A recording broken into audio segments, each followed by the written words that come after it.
the most important ones.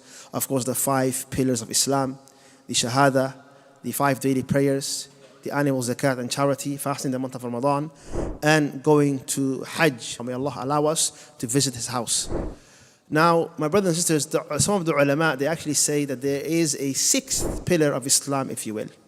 One that is so important, a command that is so important, that it's so crucial that it ought to be added to the 5 pillars of Islam. Now, of course, you have the 5, but they said this to emphasize and highlight the importance of this particular act of worship.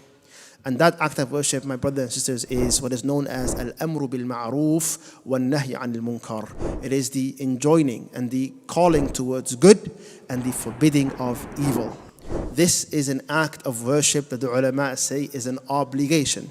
Sometimes it will be a communal obligation, meaning we are all collectively responsible to ensure that we are calling towards that which is good and forbidding that which is evil.